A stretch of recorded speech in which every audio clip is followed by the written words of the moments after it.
যারা পুণ্যবান, যারা বেহেশতে যাবেন,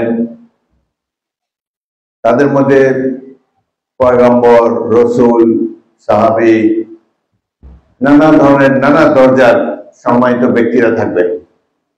কিন্তু এদের মধ্যে আল্লাহ রাব্বুল আলামিন যাকে বিশিষ্ট সম্মান দিবেন, বেহেশতে যাদেরকে উচ্চ স্থানে অধিষ্ঠিত করবেন, তারা হলো বিভিন্ন মসজিদের মুয়াজ্জিন। যারা মুয়াজ্জিনরা আল্লাহর কাছে এবং রাসূলুল্লাহ সাল্লাল্লাহু আলাইহি ওয়াসাল্লামের কাছে অত্যন্ত উচ্চ দরজার লোক। আমরা সবাই হযরত বিলালের কথা জানি।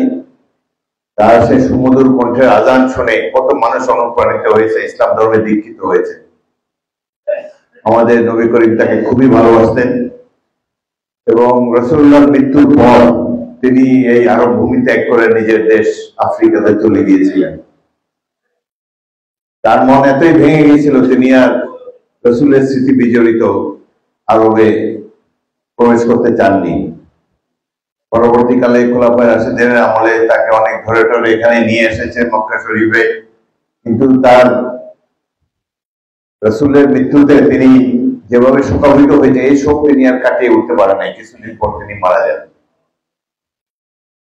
এইভাবে মসজিদে যারা খতিব, মুয়াজ্জিন, তাদেরকে পরবর্তীকালে অনেক সম্মানিত স্থানে আল্লাহ রাব্বুল আলামিন অধিষ্ঠিত করবেন।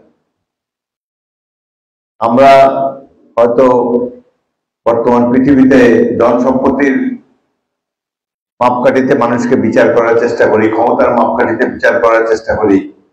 এই দুই দিনের পৃথিবীতে এগুলার তেমন কোনো মূল্য নাই। পরবর্তীকালে যে অবিনশ্বর পৃথিবী, সেখানে আল্লাহ তাআলা সবাইকে যার যার প্রাপ্য বুঝিয়ে দেবেন।